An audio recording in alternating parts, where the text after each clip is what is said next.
So friends మీరు కూడా 30,000 రూపాయల ప్రైస్ రేంజ్ లోని ల్యాప్టాప్స్ ని సెర్చ్ చేస్తున్నారా? అయితే నేను మీకు ఈ వీడియోలోని ఇదే ప్రైస్ రేంజ్ లోని కొన్ని ల్యాప్టాప్స్ అయితే రికమెండ్ అయితే చేస్తాను. సో మనం ఆలస్యం చేయకుండా మన వీడియోలోకి అయితే జంప్ అవుదాం. 30,000 రూపాయల ప్రైస్ రేంజ్ గురించి మనం మాట్లాడుకుంటే 30,000 రూపాయల ప్రైస్ రేంజ్ లో మనకి చాలా ల్యాప్టాప్స్ అయితే ఉంటాయి. బట్ అందులో కూడా మనం ఒక స్పెసిఫిక్ ల్యాప్టాప్ గురించి మనం మాట్లాడుకుంటే కనుక లెనోవోకి సంబంధించిన లెనోవో థింక్బుక్ 15 G5 అని చెప్పి మనకు ఒక వేరియంట్ చూడడం అయితే జరుగుతుంది. ఇది మనకి 30,000 రూపాయల ప్రైస్ రేంజ్ లో అయితే రావడం అయితే జరుగుతుంది.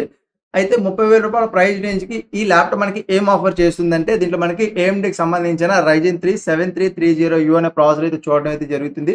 ఇది మనకి 4 కోర్స్ 8 థ్రెడ్స్‌తో అయితే మనకి ప్రాసెసర్ రావడం అయితే జరుగుతుంది. అలాగే మనకి దీంట్లో DDR4 8GB ర్యామ్ అయితే లభిస్తుంది. దీన్ని మనం 16GB వరకు అయితే అప్‌గ్రేడ్ అయితే చేసుకోవచ్చు.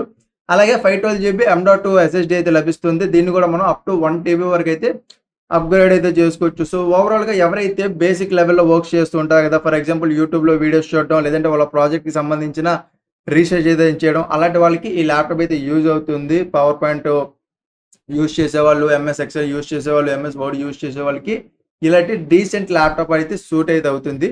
లేదు ఒకవేళ మీకు వేరే బ్రాండ్‌లో కావాలి, ఇదే ప్రైస్ రేంజ్‌లో మీకు వేరే బ్రాండ్‌లో కావాలనుకుంటే గనుక ఇక్కడ మీకు ఏసర్‌కి సంబంధించిన ఏసర్ యాస్పర్ లైట్ అని చెప్పి మనకు ఒక వేరియంట్ చూడడం అయితే జరుగుతుంది. అయితే ఇది మనకి ఇంటెల్ ప్రాసెసర్‌తో రావడం అయితే జరుగుతుంది. ఇంటెల్ అయితే 12th జనరేషన్ ప్రాసెసర్ 1215U అనే ప్రాసెసర్‌తోనైతే మనకి ల్యాప్‌టాప్ చూడడం అయితే జరుగుతుంది. దీంట్లో కూడా మనకి 8GB ఆఫ్ ర్యామ్ అయితే లభిస్తుంది. 512GB ఆఫ్ స్టోరేజ్ అయితే లభిస్తుంది. సో ఓవరాల్‌గా స్పెసిఫికేషన్స్ అన్నీ కూడా మనకి సేమ్ అయితే ఉంటాయి. సో మనకి ప్రాసెసర్ అయితే చేంజ్ అవుతుంది. ఒకవేళ మీకు ప్రాసెసర్ పట్ల ఇంట్రెస్ట్ ఉంటే గనుక ఈ రెండిట్లో ఏదైనా కన్సిడర్ చేయొచ్చు. రెండు కూడా మీకు 30,000 రూపాయల ప్రైస్ రేంజ్ అయితే లభిస్తాయి.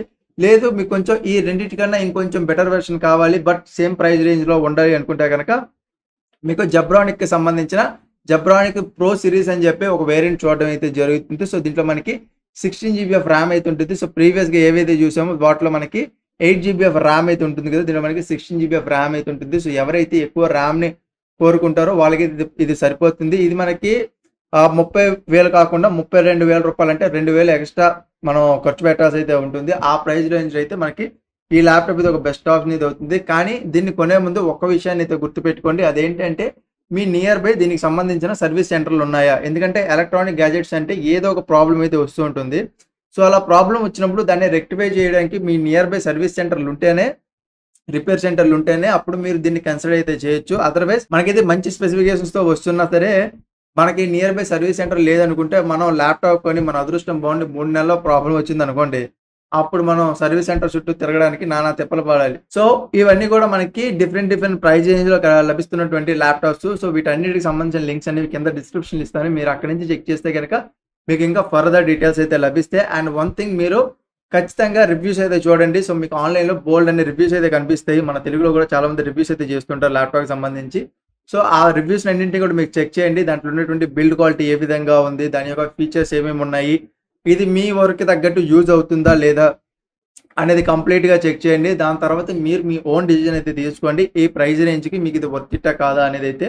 సో మీ వర్క్ ఏంటి? మీరు ఏ సాఫ్ట్‌వేర్‌ని యూజ్ చేస్తారు? మీరు ఏ విధంగా మీ వర్క్‌ని యూజ్ చేస్తారు? సో దానికి డిపెండింగ్‌గా మీరు ఏ ల్యాప్‌టాప్‌ని తీసుకుంటే బావుంటుంది అనేదైతే ఖచ్చితంగా డిపెండ్స్ ఆన్ యూ కాబట్టి మీరు మీ ఓన్ రీసెర్చ్ అనేది చాలా వరకు అయితే చేయాలి. సో ఏ ల్యాప్‌టాప్స్ బాగున్నాయి అనేది మేము మా వరకు చెప్తాం. బట్ అవి నిజంగా మీ వర్క్‌కి సూట్ అవుతాయా లేదా అనేది మీకు అనుకూలంగా అయితే మీరు తెలుసుకోవాల్సి అయితే ఉంటుంది. కాబట్టి మీరైతే మీ ఓన్ రీసెర్చ్ అయితే చేయండి. సో ఈ వీడియో ఎలా అనిపించింది అనేది అయితే కింద కామెంట్ సెక్షన్‌లో కామెంట్ చేయండి. వీడియో నచ్చితే గనుక లైక్ చేసి మీ ఫ్రెండ్స్‌తో షేర్ చేయండి. ఇలాంటి ఇంట్రెస్టింగ్ వీడియోస్ కోసం మన ఛానెల్‌ని సబ్స్క్రైబ్ చేసుకొని బెల్ నోటిఫికేషన్ యాక్టివేట్ చేసుకోండి. నేను మీకు మరొక ఇంట్రెస్టింగ్ వీడియో అయితే మీ ముందుంటా. అంతవరకు సైనింగ్ ఆఫ్. బాయ్.